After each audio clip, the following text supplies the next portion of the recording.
जय Hind students. I hope कि आप सभी लोग स्वस्थ होंगे और आप सभी की प्रिपरेशन अच्छी चल रही होगी। इन दिनों एमपीपीएससी स्टेट सर्विस मेंस 2024 चल रहा है, जिसमें से आज चौथा पेपर कंप्लीट हो चुका है। तो चलिए देखते हैं कि पेपर में किस टाइप के क्वेश्चंस पूछे गए हैं। सबसे पहले तो यहाँ पर आपको 3 घंटे का टाइम दिया जाता है। टोटल मार्क्स है 300, जो कि 2 पार्ट में बटा हुआ है, फर्स्ट सेक्शन और सेकंड सेक्शन। सबसे पहले हम देखने वाले हैं सेक्शन ए के बारे में। सेक्शन ए में 16 अति लघुत्तरीय क्वेश्चन हैं।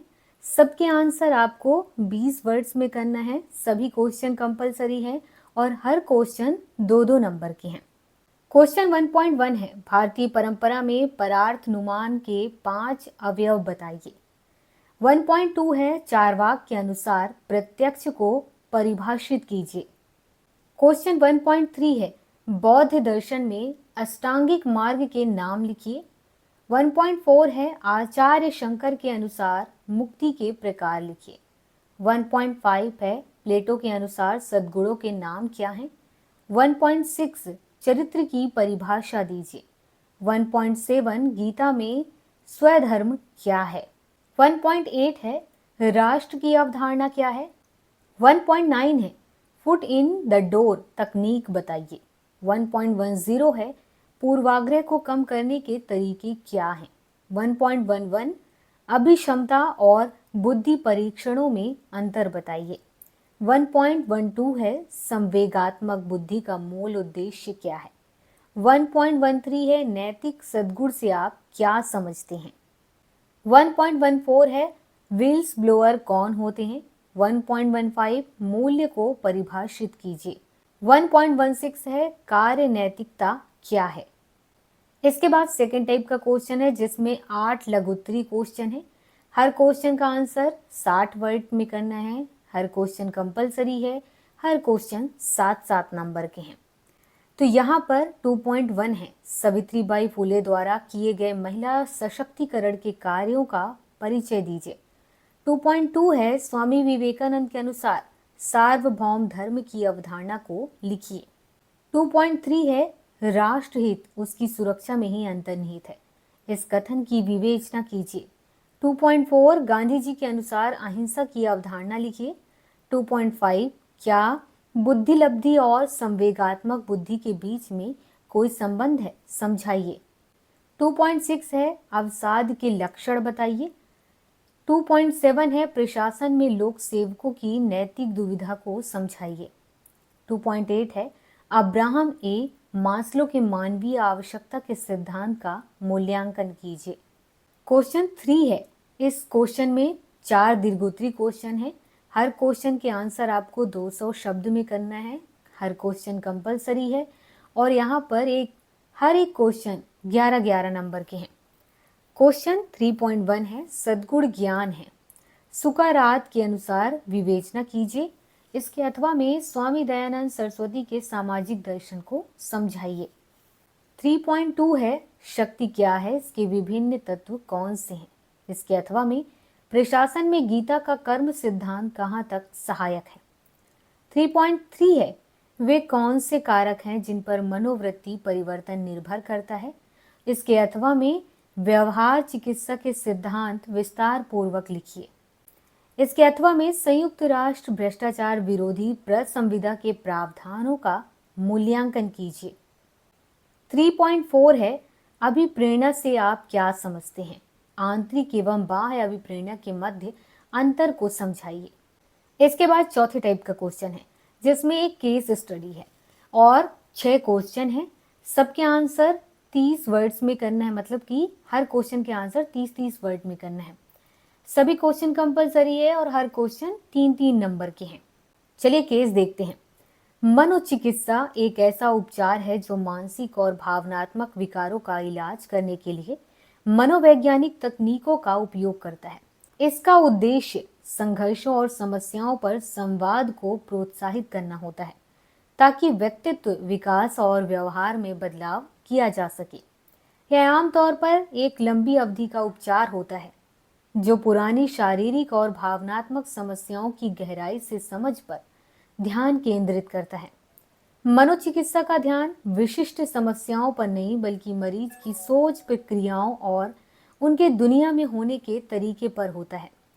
संक्षेप में, मनोचिकित्सा एक दीर्घकालिक उपचार है जो उन विश्वासों और व्यवहारों को संबोधित करता है जो अब मरीज के लिए लाभकारी नहीं है, जबकि बहुत विशिष्ट मुद्दों को भी मनोचिकित्सा में संबोधित किया जा सकता है। इसका फोकस ग्राहक की सोच, प्रक्रियाओं और उनके अपने आप, दूसरों और दुनिया के साथ संबंध पर होता है।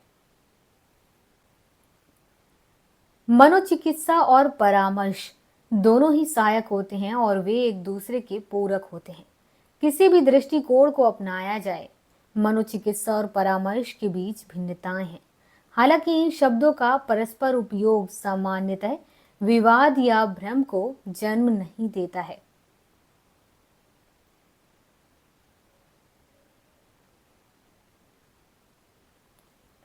क्वेश्चन 4.1 मनोचिकित्सा द्वारा क्या किया जाता है। 4.2 मनोचिकित्सा का उद्देश्य क्या है। 4.3 मनोचिकित्सा किस पर ध्यान केंद्रित करता है। चिकित्सा के उपचार में आमतौर पर कितना समय लगता है। 4.5 क्या मनोचिकित्सा और परामर्श एक दूसरे के विकल्प हैं। 4.6 मनोचिकित्सा और परामर्श में क्या अंतर है। इसके अथवा में एक और केस है। जोगिंदर ने कुछ सालों तक अमरपुर जिले में जिला मजिस्ट्रेट के पद पर कार्य किया। वे ब्रिज ताश के एक उत्साही खिलाड़ी थे। वे एडवोकेट्स क्लब में नियमित रूप से ब्रिज खेलते थे। उनके ब्रिज के अनेक पार्टनर वकील थे और वे उनके पक्के दोस्त बन गए। बाद में जोगिंदर अमरपुर से चले गए और वे राजस्व बोर्ड के सदस्य बन गए। बोर्ड के सदस्य होने के नाते उन्हें जमीनों के मामलों की अपीलें सुननी होती थी, लेकिन समय की प्रगति ऐसी हुई कि अमरपुर अचानक ही एक औद्योगिक केंद्र बन गया। जमीन के केसों में पेश होने लगे। क्वेश्चन 4.1 क्या जोगिंदर को अपने वकील मित्रों द्वारा दायर केसों से स्वयं को अलग कर लेना चाहिए। 4.2 क्या हितों के टकराव के कारण उसे अपना स्थानांतरण करवा लेना चाहिए।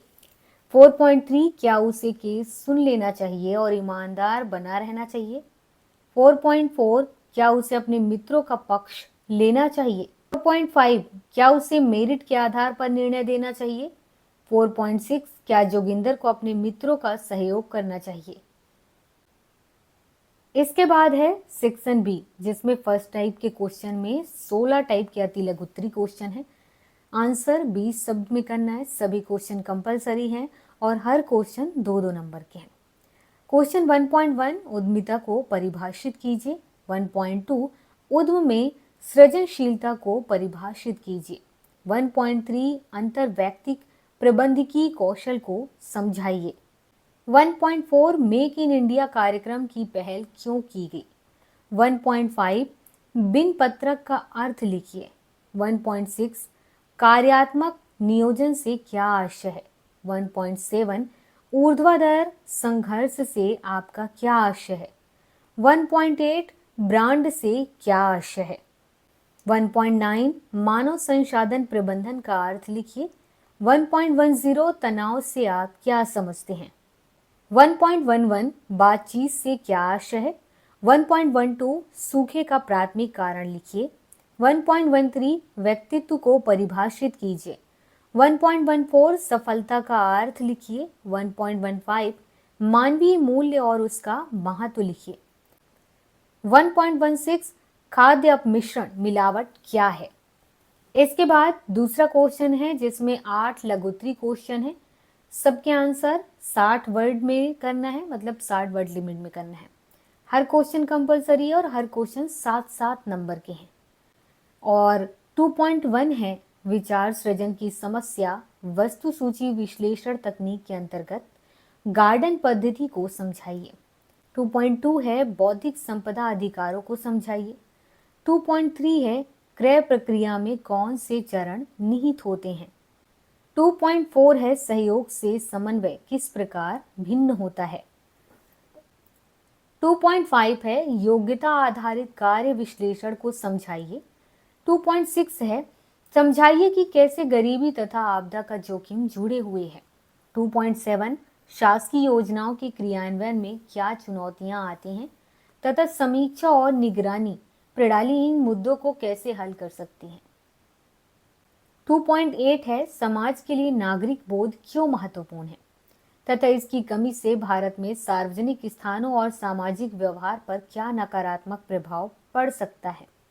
इसके बाद थर्ड टाइप का क्वेश्चन जिसमें 4 दीर्घोत्तरी क्वेश्चन है, सबके आंसर 200 वर्ड में करना है। हर क्वेश्चन कंपलसरी है और हर क्वेश्चन 11-11 नंबर के हैं।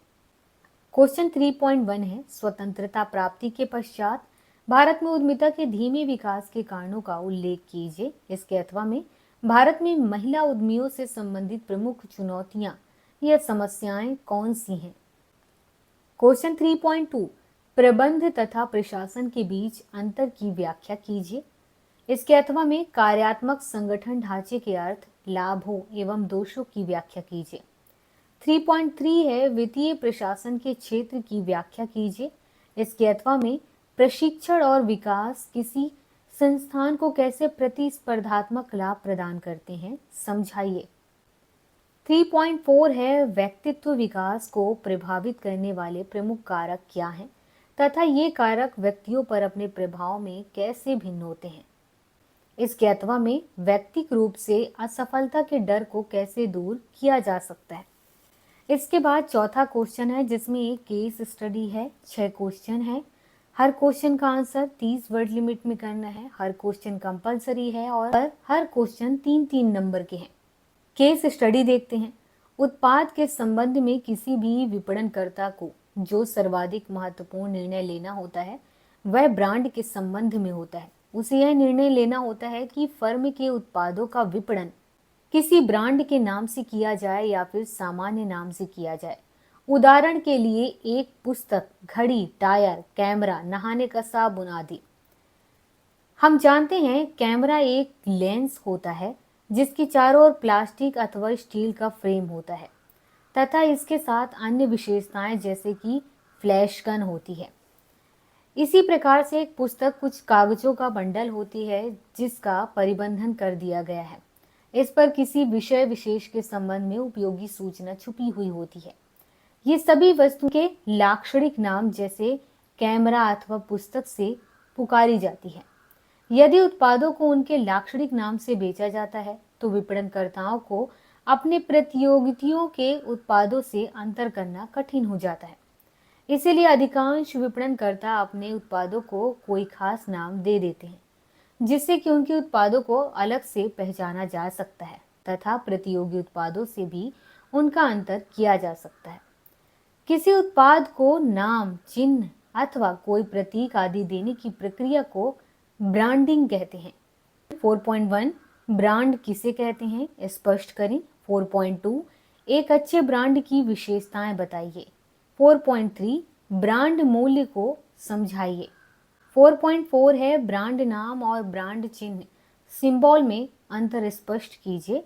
4.5 एक ब्रांड कैसे एक व्यापार चिन्ह ट्रेडमार्क बनता है। 4.6 एक फर्म द्वारा ब्रांड के लिए चयन किया गया नाम टिकाऊ होना चाहिए अर्थात सदाबहार होना चाहिए, समझाइए। केस स्टडी में इसके अथवा में भी केस स्टडी है। आप एक विश्वविद्यालय के कुलगुरु हैं। आज एक संबद्ध महाविद्यालय से सूचना मिलती है कि आज विश्वविद्यालय द्वारा आयोजित होने वाली परीक्षा बीए प्रथम वर्ष का अंग्रेजी का प्रश्न पत्र संभवतः लीक हो गया है। इस प्रकार की सूचना विभिन्न सोशल मीडिया एवं टीवी चैनलों में भी प्रसारित हो रही है। इससे यह संकेत मिलता है कि प्रश्न पत्र लीक होने से विश्वविद्यालय के छात्रों के शैक्षणिक प्रदर्शन एवं मनोवैज्ञानिक प्रभाव के साथ साथ विश्वविद्यालय प्रणाली में जनता के विश्वास पर महत्वपूर्ण नकारात्मक प्रभाव पड़ सकता है। विश्वविद्यालय की साख एवं सम्मान को बनाए रखने की जिम्मेदारी आप पर निर्भर करती है। परीक्षा प्रारंभ होने के पूर्व विभिन्न छात्र संगठन भी परीक्षा स्थगित करने की मांग कर रहे हैं। यहाँ पर क्वेश्चन है 4.1 यदि प्रश्न पत्र लीक हुआ है तो उसके क्या कारण है। 4.2 क्या प्रश्न पत्र लीक होने की सोशल मीडिया पर प्रसारित सूचना विश्वास योग्य है। 4.3 प्रश्न पत्र लीक हुआ है अथवा नहीं, इस हेतु क्या कार्रवाई अपेक्षित है। 4.4 भविष्य में इन घटनाओं की पुनरावृत्ति ना हो इसके लिए महत्वपूर्ण सुझाव क्या प्रस्तावित किए जा सकते हैं। 4.5 है, क्या प्रारंभ हो चुकी परीक्षा को बीच में ही रोक देना चाहिए। 4.6 है, यदि प्रश्न पत्र लीक हुआ है तो किस आधार पर परीक्षा स्थगित करने के निर्णय को संशोधित किया जा सकता है। तो आज के इस पेपर में इस टाइप के क्वेश्चंस पूछे गए हैं।